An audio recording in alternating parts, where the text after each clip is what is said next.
Mani here at Kwanzaa. Excited to bring you all another episode of our new AI GTM Talk series. Super excited to have Arjun Pai, the CEO of Docket AI, here with us today. Arjun, hi, how are you? Hi, Mani. Great to be here. Thanks for having me. And I'm good. How are you? Doing well, doing well. So, Arjun, I know you and I have already spoken. We have a number of interesting topics to cover today, all around, Docket AI. Let me just set the stage for everybody in terms of, what this series of talks is about, right? And give them 30 seconds on, who we are, and then I'll turn it over to you, and we'll get it going. So, folks, we kicked off this AI GTM Talk series because we found that there's a lot of interest in the market around a lot of this new AI go-to-market technology and solutions that are coming out, but there seem to be a lot of desire, hunger in terms of understanding at a deeper level a lot of the different areas that people are building tech. That was one motivation. We also figured we should hear from a lot of the revenue leaders in terms of how they're operationalizing a lot of the GTM tech. So we'll have some of those in the series as well. That said, let me put up the next slide and quickly talk about us, and then we'll, of course, get going with Arjun.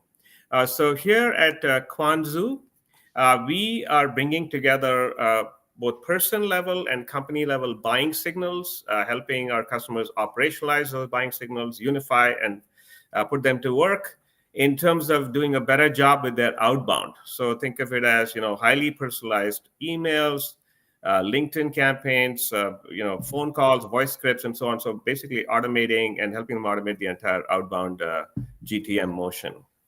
And now let me turn it over to Arjun to talk about Docket AI. Arjun, over to you. Perfect. Hi, everybody. Thanks for joining today. I'm Arjun, co-founder and CEO of Docket. At Docket, we are building the world's first sales engineer using AI. Whenever an account executive is selling a complex product, they need a ton of help. And this help is given to them a combination of documents and using sales engineers. And sales engineers tend to be very expensive. They always have 3 times the request that they can serve. So Docket serves as the AI sales engineer for account executives to answer complicated buyer questions and help them the deals move forward. Okay, awesome, Arjun. So that's interesting. You're trying to solve that problem around just the sales engineering function alone. That's great.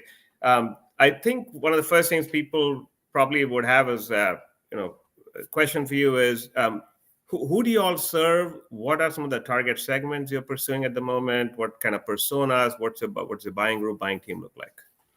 Yeah, we serve typically the mid-market and enterprise. We have customers in the sort of like the upper SMB zone too. But you can imagine we serve mostly around 500 employee all the way up to 10,000 employees or more than that is kind of the target segment that we go after from a ICP standpoint. We typically sell to the CROs, but our champion group may be the sales enablement group in a company, or it could be RevOps, because in many companies today, RevOps is getting this mandate from the CRO saying, hey, go figure out our AI GTM strategy. And RevOps is kind of our champion in bringing Docket into the companies. In many cases, solution engineering teams, heads of solution engineering, head of sales engineering, they also end up being champions for us because we also have an RFP module, RFI, information security module. And that obviously is a big time suck for all the sales engineering functions. So they also tend to be our champions. We sell mostly in North America, but we also have a few customers outside. Okay, interesting. Yeah, so can you talk about sales engineers and sales engineering, kind of the before, like before AI came along, what what would their day in the life of a sales engineer look like? And I'm curious to hear, and maybe that then the latter part, maybe you can show with the demo, like okay, what's changing now that we have tech like yours, in terms of the post AI world. Yeah, go ahead. Absolutely. Yeah, sales engineering is a pretty sophisticated function and is one set of people who are wanted a lot in the companies that they serve. The typical way to think about it is their main job is to move the deals forward with Right. account executives. So their job is account executive enablement at some level, but of course Mm. they do it in their own way. A typical company, depending on the complexity of the product that they sell, there is an account executive to SE ratio. And for some Mhm. companies, it is as high as 30 account executives to one sales engineer. But Yeah. for a company like a ServiceNow, it is one account executive and one sales engineer. Right. The average, you can say, it is between 4 is to 1 to 7 is to 1, like 70 is to 1 SEs. That's kind of where it is. But in the Mhm. last 5 to 6, maybe even 10 years, this ratio has been going down, in the sense Mm. that we are hiring more and more sales engineers. And the reason is that there is competition increasing in the market. So Mm. account executives, so the companies are producing a lot of software, and account Mm. executives cannot keep up, right? The Yeah. salespeople, while they are very smart at a lot of things, they tend Mm. not to be engineers, right? So Right. when people ask all these feature questions, competitive intel questions, nuanced questions about integrations or data syncing, security, compliance, Mm. the account executives are like, I know the answer, but I'm not too sure about the answer in some case, and Yeah. they go to the sales engineer. So a Right. sales engineer at a company serves a few things. They are very good at asking deep discovery questions, like Yeah. nested discovery questions. Then they are very good at putting together RFP, RFI security questionnaires. They are Right. very good at answering questions to the account executives to help them move the deals forward. They are good at generating documents, product documentations. They are very Mhm. good at doing demos.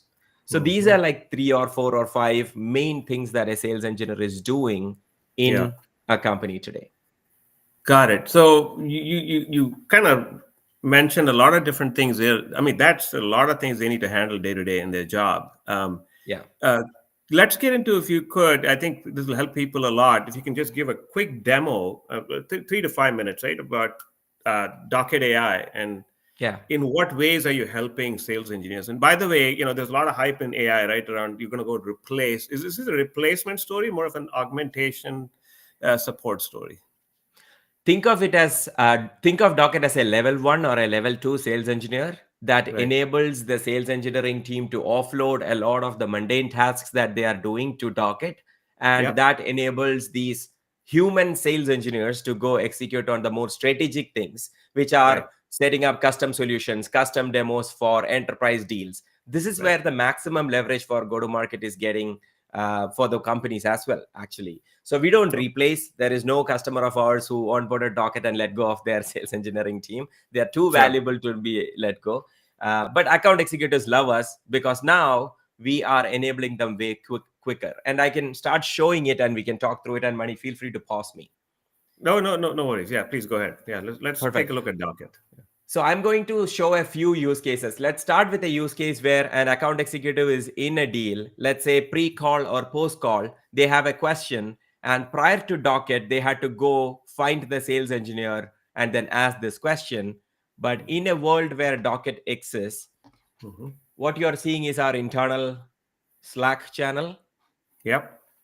So all you got to do is just like how you tag a sales engineer, you just tag Docket as the sales engineer and Yep. ask a question that is very specific. In this case, I'm asking a specific question. Is there a difference in the answers between our Q&A and RFP? We talked about both of these. This is a Mm-hmm. pretty specific question. Unless you are on the product or engineering side of Docket, you wouldn't know the answer to it. Once you ask this question to Docket, Docket is in real time going and searching through all the structured and unstructured data that is inside your enterprise. That is the Mm-hmm. fundamental premise of the tool. There you go. The answer came up. And it's saying, yes, there is a difference in the answers between Q&A and RFP. The Q&A is designed to work as a conversational agent, allowing follow-up questions, versus RFP is optimized through read through all the questions, understand the subheadings, and do the extra checkings. And it's actually rounding it up by saying, while the factual quality of answers remains consistent, the formatting, language, usage, approach to answering is very different. Yep. So as you can see, it's a very nuanced answer. It's well-rounded answer, and the reference, every 100% of the answers that Docket gives, there is a reference to Mm-hmm. to your earlier point. One of the things that the buyers are struggling with is, how do I trust AI, right? Mm-hmm. And Yeah. one of the ways in which we have enabled that trust element is by reference. So when Right. they know that, okay, there is a reference that they can go and click, they know they can go to the source. Mhm. And the second So thing, go ahead. no, so can you uh, maybe we'll get to this later. So why don't we look through the use cases, because immediately I was curious about answer quality and some Yep. of the things you're doing behind the scenes. We'll get to that later. But yeah, go ahead, Arjun. Yeah. Absolutely. So reference is one way we establish trust. The other thing, and this directly answers your question, Mani, about the accuracy of the answers. Our Yeah. confidence score is a machine learning model that goes from low, medium, high, and verified, depending on the confidence. And the confidence is so if we ask the question, right, how does Docket ensure that the answers are accurate? So you ask this question, I can literally ask that to Docket, and let's see what Docket comes back with. um, Fundamentally, we have done a lot of work in terms of bringing the data in the right way, pruning the data, removing the unwanted noise. One of the key elements of Docket is we learn from the best sellers in the company. So when a company is configuring Docket, they can kind of tell us, hey, here are the top 5 or 10 top sellers, top product specialists that they have. There you go. This is literally in how Docket ensures data is accurate. There's data recency and prioritization by Mm-hmm. tracking the most recent data. There is the confidence score. Mm-hmm. There is conflict resolution, meaning if two sources are conflicting, then we have ways to kind of weigh one over the other. There is human verification through subject Yep. matter experts. And Mm-hmm. then there is a source weightage, reliable and authoritative data sources such as enablement platforms. And it's a combination of all of these things that makes that the answer accurate. If you look at the reference here, it comes from one discussion that we had on Slack. Then this is from our help center, and this is from a PDF that we have uploaded into the system. Got it. Got it. Is there anything around scale or volume of data that you guys typically work with, low, medium, high, as you go into these companies? We have been positively surprised at the amount of tribal knowledge that are already logged in enterprises. So Got the it. fundamental premise, Money, honestly, of Docket is all the questions that your buyers are asking, they have been asked and answered before. It is Mm-hmm. somewhere in the enterprise. It's on a Slack chat or a call recording or an RFP or in your enablement tool. But it's humanly impossible to pull it together, keep it updated, and make it available to AEs. That is Mm-hmm. what Docket as a sales engineer is doing. What are typical sources? I mean, top three to Yeah. five sources that you guys are pulling from? Yeah, let me show our UI, right? We are flipping to our UI very quickly so that people Hmm. have visuals. So Right. these are the apps that are enabled for this instance that we are looking at. We have way more integrations. But if you look at it, there is the collaboration tools like Slack and Teams. There is the Yep. file storage like Google Drive and SharePoint and Notion. There is the Mm-hmm. help desk like Intercom and Zendesk. There is the Yep. call recording like Gong, Chorus, and Clary and Avoma. There is AHA, the competitive intel from Crayon or Clue, the Seismic, Document 360, High Spot, Showpad, you name it, right? So we basically pull from pretty much anything that you have right now. Interesting. Yeah, Yeah, makes sense. Yeah, keep going with the demo. Yeah. perfect. So you saw one example where the salesperson had a question. Instead of asking a person on Slack, they can ask Mm. Docket. The Yeah. other big one is imagine that your AE is talking to somebody, a buyer, and then they responded back with a question over email. Mm-hmm. Email is Docket is interesting, but we are already using Notion. I was wondering how Docket is different from new Notion AI. So Mm-hmm. this is a competitive intel question, as you know. So Yep. we have the ability. Oh, for some reason, huh, interesting. I I'm using a new laptop, Sure. so it is. I haven't added Docket yet to this. Sure. There you go. I added it. And it's also ended up being a good demo because I just showed how fast it is to install it. Okay. Like, let It's me fine. refresh, and there you go. The docket is here. There is Yeah. no other work that you need to do. The Chrome plugin is installed. All I have to do is just ask the question right in Chrome plugin. Okay. The underlying knowledge is exactly the same, Right. and instead of going into a Slack or a different workflow, you are in your Gmail, you got an email, you can open up our Chrome. This could be Outreach, Salesforce, anywhere that you are actually working, and the Right. system will come back with the answer right here. There Got you it. go. Yep. And now, if I want the system to write an email, all I do Yeah. is, hey, can you actually write me a brief email about this? There you go. It actually wrote me a good email. Yeah. I can simply paste it. Yeah. There you go. That's it. Okay. I just Understood. saved 20 minutes of the work. And this answer is coming from the bestseller in the company. Right. That's the value. Yeah. So, any other important use cases you want to cover on the demo, or that covers it? Yeah, I can show you. There's obviously a lot more, but Hmm. one thing that our customers really like is our RFP and RFI security questionnaire ability. So let me Sure. quickly also show that. Yep. All you do is you upload your RFPs into the system when you Mm-hmm. get an RFP, Mm-hmm. and the system will take a moment to prepare it. And it is asking, hey, where should I look for questions? Where should I see that? I put the answers. You have the ability to customize sources if you want to. Like, I don't want to pull from some sources, I want to pull from some sources, depending Yeah. on the kind of document that you're filling out. Right. And you click on generate. And typically an RFP takes a long time, right? A company takes 3 weeks to 3 months to turn around an RFP. And Yep. it is said that one question takes about 22 hours. It doesn't Oh, mean wow. everybody's sitting down for 22 hours, but it's basically the time that it takes to find the person, ask the question, verify the answer, and all of that. In Mm-hmm. our case, literally the generation is happening in real time. Got it. So here, if you see, it's saying that generating 0 out of 25, it read through the questions. If there Hmm. is instruction sheet, cover pages, things like that, then we read through all of that.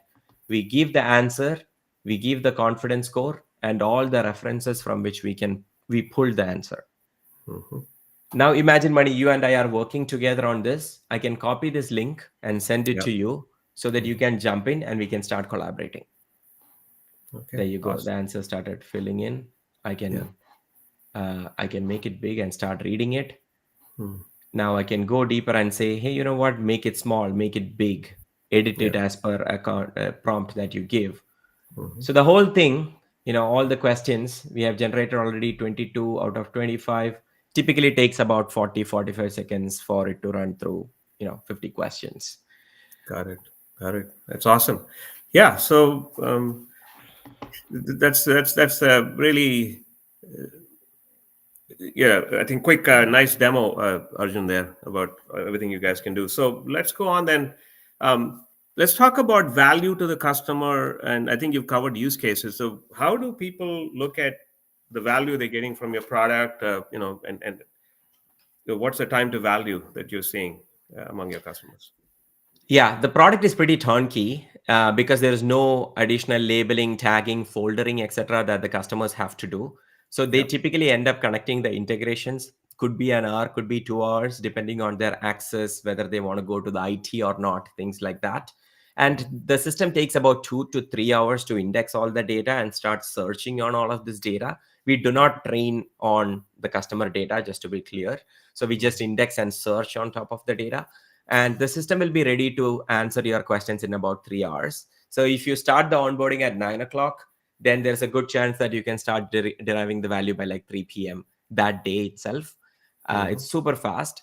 And the way in which customers think of the value, there's obviously the time savings, that's there. But honestly, we don't really care so much about time savings. We think that for companies to be efficient in this era, the productivity per seller has to go up. So Mm-hmm. what we look for is revenue per seller going up.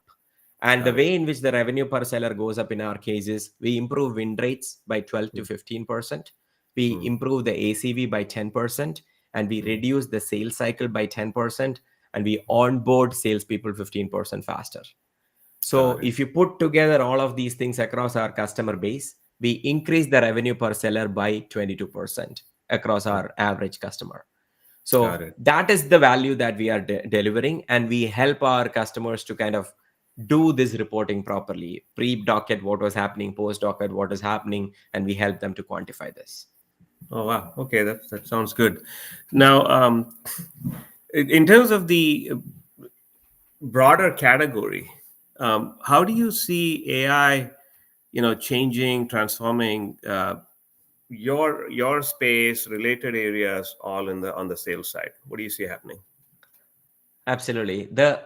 If you look at the scenario, the category that we are in, it is Mm-hmm. not as like, it's very difficult to put us in one category as such, but sales enablement might be one category that people think about, because fundamentally we are enabling account executives to close deals faster, which Right. has been historically the sales enablement category. So Yep. that is one category that we operate in. Obviously, Mm-hmm. we operate in sales engineering with the RFP and things like that. We operate in the sales engineering landscape with a couple of other vendors there. So that's another place where customers kind of try to bucket us in, think through it. The way in which I think the future is evolving is in improving the go to market efficiency a lot more than where it should be. Right. Mm-hmm. Over a period of time, I think that the salespeople will be able to get a lot more leverage from the AI, that the sales engineers can do the more custom work. And as a result, companies can get a lot more value out of their account executives being self sufficient. Right. The Mm-hmm. sales AI, if we abstract everything we do, we are in the sales AI landscape. Right. I believe that the future of sales AI landscape is what I call as ambient AI. What I mean by ambient AI is, um, the system is actually an agent that is observing what you are doing and Mm-hmm. then starting to help you at the time of need. I'll give Mm-hmm. two examples to make it easier. In our case, when you are receiving an email on your Gmail, our Mm-hmm. system will read through the email, understand the deal that is being talked about because we are integrated into Salesforce. We know the Mm-hmm. persona of the person, we know the stage of the deal, we know the Mm-hmm. industry segment of the customer, and then Mm-hmm. we pop up the answer on the right hand side with everything that an AE needs. Right, this is Yeah. an example of an ambient AI where the system is actually looking at what you are doing and being a helpful agent as you go along. Got it. Another example that I'm sure people can relate to, something that we already use, everybody who is wearing an Apple Watch, when it Mm-hmm. you fall, it immediately is like, did you fall? Right, we don't think of this as an ambient AI, but it's literally ambient AI. It is observing what is happening and using AI to predict if you had a fall, and helping you as you need. So that's Right. what I, in enterprises it hasn't started happening, it will happen. Now, is it fair to say that from the customer's point of view, there's probably some, call it, questions around this area of tech and how it relates to the seismics and high spots of the world, and then some, some other kind of software which does maybe sales training, coaching, performance. Yeah. How do you see that all shaking out? Just looking ahead. Yeah. Yeah, we do not replace Seismic or Highspot Right. right now in companies. We have a lot of customers using Highspot and Seismics of the world Yeah. alongside Docket. Yeah. Over a period of time, I am a believer that the world where somebody, a product marketer, writing up a bunch of content and putting it into a Google Drive kind of a scenario, I think Mm. that world is over. I Right, I see. don't think that'll exist a year after. So my Mm. gut feeling is the legacy sales enablement people also know that that is the case, and they are also making adjustments to get there. Mm. So the new generation of enablement will be more like a Docket kind of a sales enablement, but it will Mm. take time for the world to get there because people change slower than the technology. So Okay. over a period of time we may, but today we do not, and we do not try to actively replace. We have replaced a couple of Lupios and responsives like Mm. RFP vendors Mm. because Mm. AI RFP is kind of, people are looking for it. Mm. And in terms of the other vendors, the coaching LMS platforms, we do very little. We don't compete with them because it is Yeah. about certifications and things like that. We don't do anything there. Okay, got it. Let's talk about pricing, packaging. With AI, right? There's a lot of change happening. With you don't do some people are moving away from platform pricing or per user pricing. Some are saying Yeah. usage based and outcome based pricing. Where do you guys fall in that spectrum? Yeah, we follow in the very traditional pricing model from that side because today Okay. we are a platform plus seat pricing, and there is a reason for that. Yes, I am also a believer that the pricing will change. Yeah. Pricing in the software era has always been different, right? We started with the buy it all together, I buy a CD kind of world. Then it Mhm. became license. You use it for a year for $110,000 from Oracle. And then we came to the SaaS, which is use it for a month. Mhm. And then the Databricks and the Snowflakes of the world became the usage based pricing. And now Intercoms and Sierra of the world is saying outcome based pricing. So I am a believer in this transition, but there is a Mm. big problem right now in terms of, if we, let's say that I will come to you and sell Docket and say, hey, Mani, just pay us based on usage. For every question, give us 10 cents.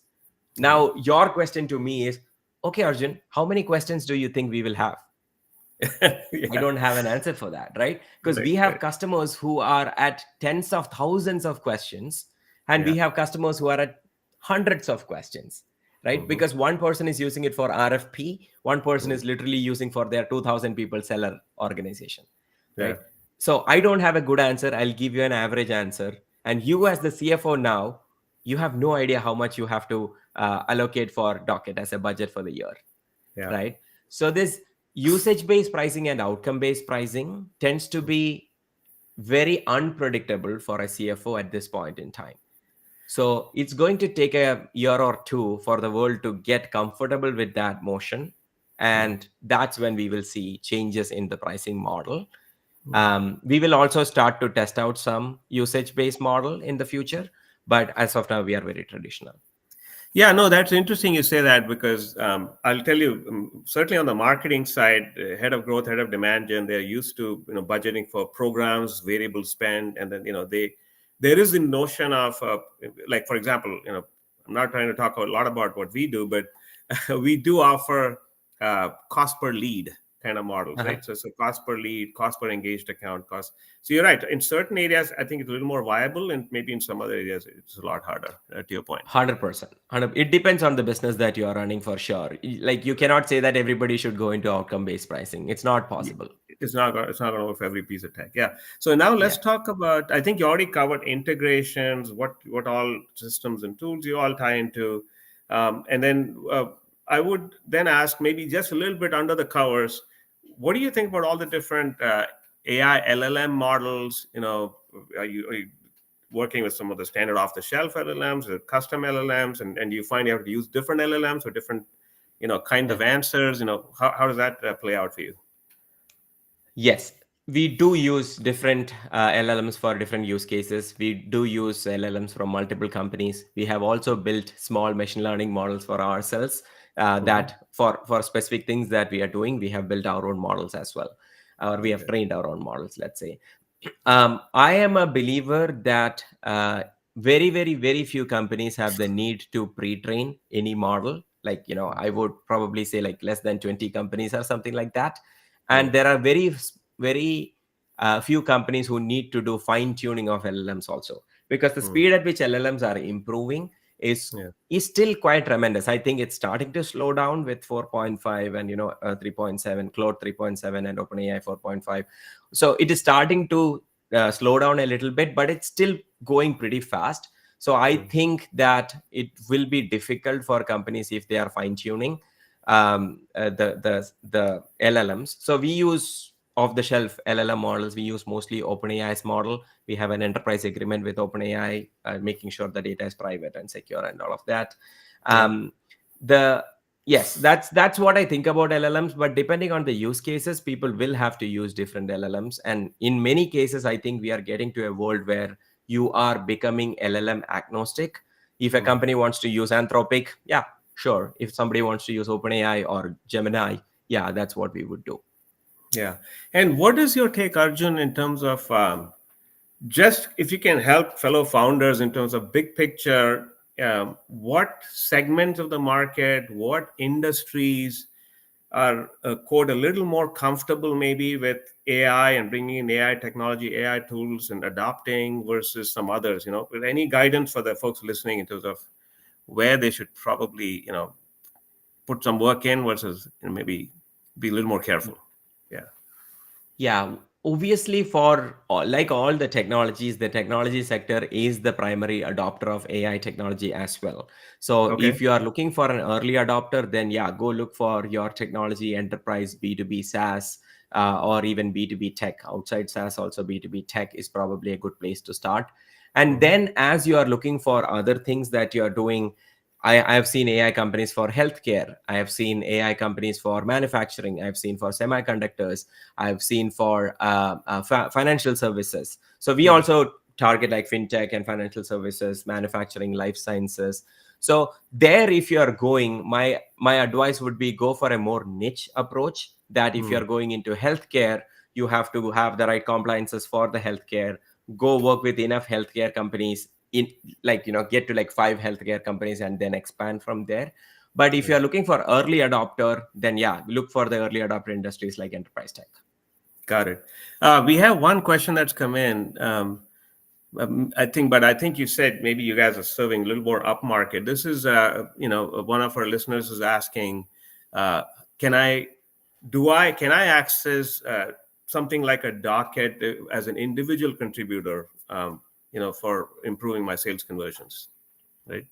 So Yeah, is there any down market solutions, smaller companies, smaller shops for tech like our yours? we are not PLG yet. Got it. And whether we will go PLG or not, it's still up for discussion. Every day morning, we go back and forth on this. We are a Okay. sales-led growth company, which means you have to talk to our salespeople or me personally to get access. And primarily, the reason money is, if you look at the magic of Docket, the magic of Docket comes from taking huge amounts of largely unstructured data like call recordings and Slack Mm. chats. These super noisy data you can throw into Docket. Because of the technology that we have built, you will get amazing knowledge graph on the other side. Yeah. But you cannot integrate into a Slack or a call recording without the IT Mm. approving it, right? Mhm. So if we open the product up to individual users, all they can do is to bring in like a couple of documents that they have at their disposal and start Yeah. asking questions about documents. We Got it. believe if that is the use case that you have, it's much better you go into ChatGPT and just use it. Mm. That way you will also save more money than using something like Docker, to be honest. So Makes sense.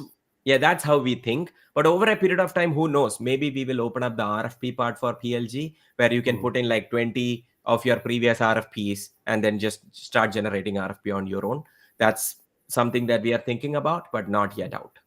Okay, understood.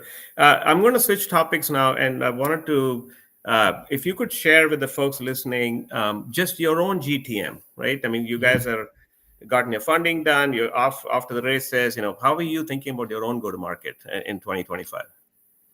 2025 go to market is very different from anything that has happened prior. So this is Got my it. third company for the listeners, and whatever I did in my last companies, and whatever worked for me in the last companies, it's not working this time. So it's a very Mm. different ball game. So in Mm. our case, we are a pretty strong marketing organization today. Mm. So if you look at the channels that we are bringing in the leads, we have a pretty strong pipe, a few $1 million in the pipe. And most of the channels that are contributing to that pipe is paid media. Paid social is a key part of it, LinkedIn being probably the majority of it. Mm. Then the next one I would say is inbound is very strong for us. We are a Gartner cool vendor. We have been thankfully represented at a lot of good landscapes as the front runner in the space that we are operating in. So Mm. because of that, inbound is happening, and we get a pretty strong inbound demo from good companies. Mm. So that's there. Then executive outreach will always remain a key part of early stage. So like Mm. the deals that I bring in are investors connections, are VP of marketing, VP of sales connections. That is strong. Event strategy is also yet another strong channel where we have a brand called Rethink Revenue. So Mm. we launched our podcast called Rethink Revenue Podcast for people. It is on my LinkedIn for you to check it out. So we are trying to build a community around Rethink Revenue. So we Mm. host very small CRO dinners or leader dinners at Mm. good places in Bay Area or in other cities. We get Mm. about 12 to 15 amazing leaders to come and talk. We talk like it's like how you are doing this, Money. We talk very little about Docket there, but Mm. that ends up being 2 or 3 people will learn something about Docket. They like what they are hearing, and they'll come into the pipeline out of the 12 or 15. So Got it. those are kind of our channels that are working at this point. Okay. Okay. That's awesome. That's good to know.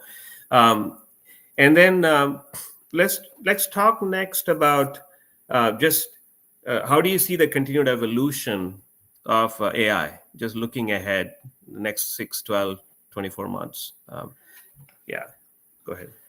The agent or agency that people are talking about, which is yet to actually come into fruition. People are talking about agents quite a bit, but there Hmm. is very little agent deployment that is happening.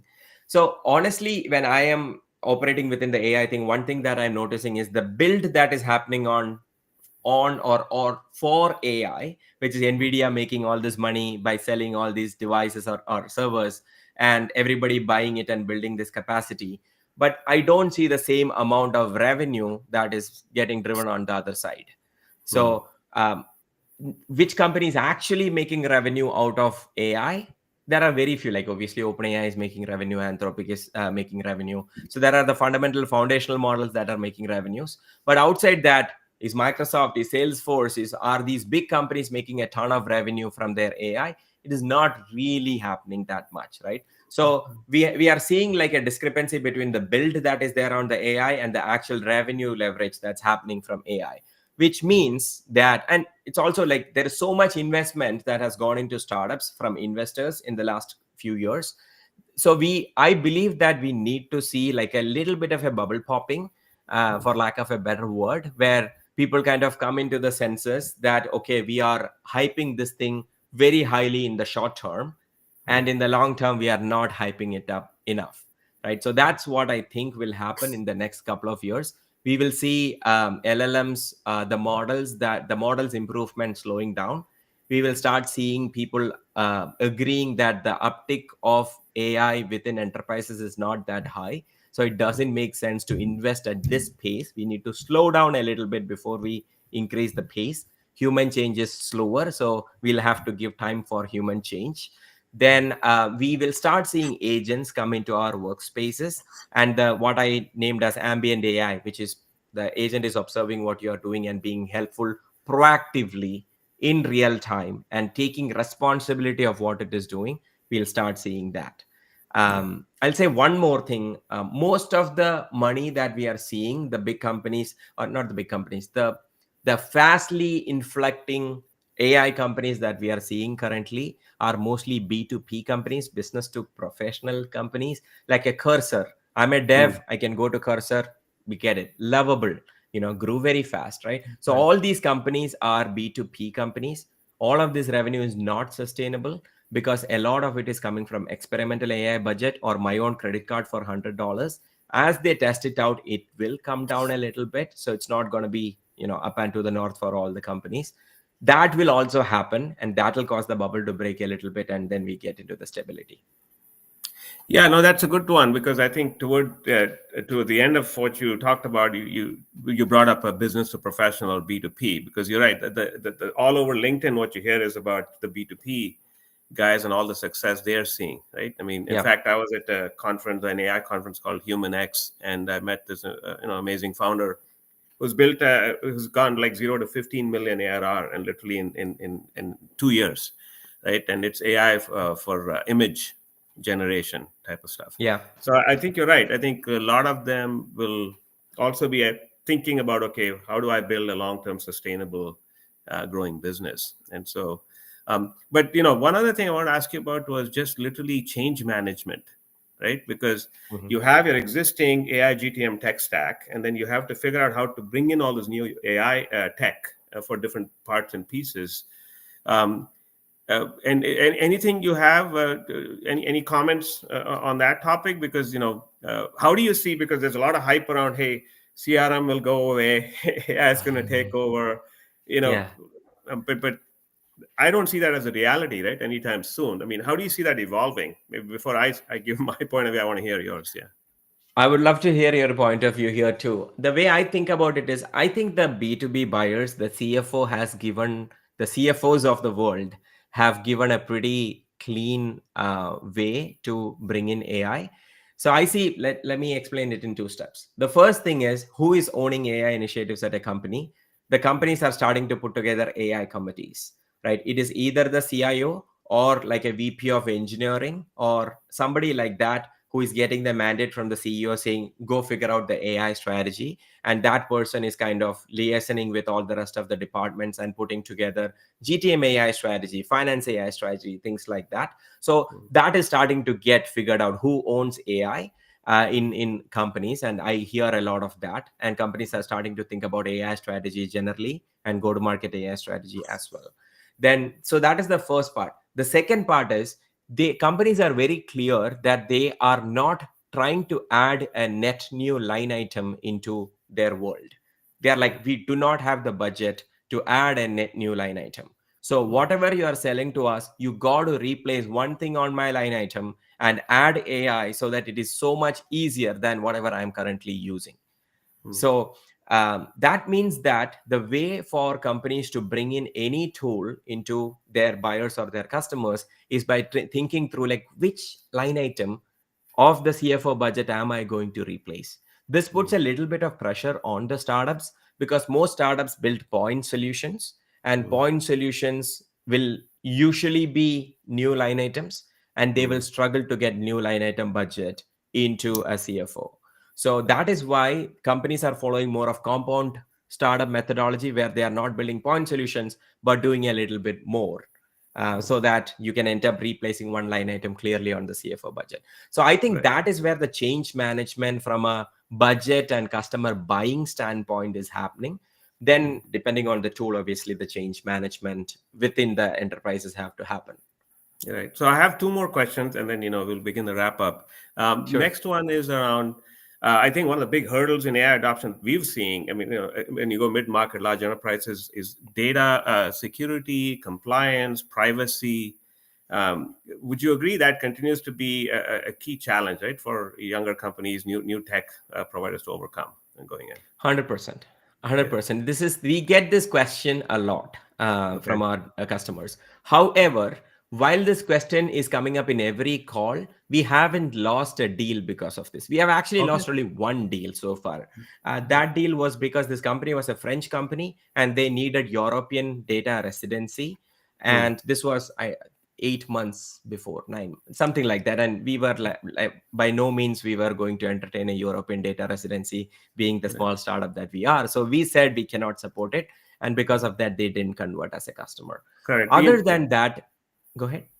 No, I was going to say we are also seeing something similar where, our tech, again, we do person level and company level buying signals.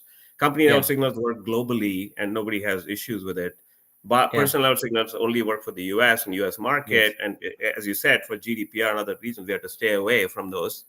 And it Yeah. takes some education of the prospect and the customer, right? And Yeah, adoption. every customer does information security analysis with us. We have a full trust portal established. We have all the Right, documents already prepped. So right, anybody who asks for it, we are like, "What's your email? We are going to send you full access to our trust portal." They'll go through it, and then boom, it's done, and we get on the other side. So anybody right, who is listening, just get all of your right compliances done, whether it is SOC 2, ISO, GDPR, anything that your customers care about. Just go get it done right from day one in your company and be compliant with that, so it's easier. In our case, what we have also seen is some of the buyer's thought process is a little bit of worry. For example, if you look at the integrations that we do, whether it is Highspot or Gong or Clary or Slack or Teams or SharePoint or Google Drive, these are all cloud storages already. right, None of the enterprises, all the enterprises using these systems already have their data in the cloud. They don't right. keep it in their prem, right? Mm, So what, when an AI tool is going and telling that, hey, we got to sync your data into our system, they don't actually have to get worried because that data is already outside their premises.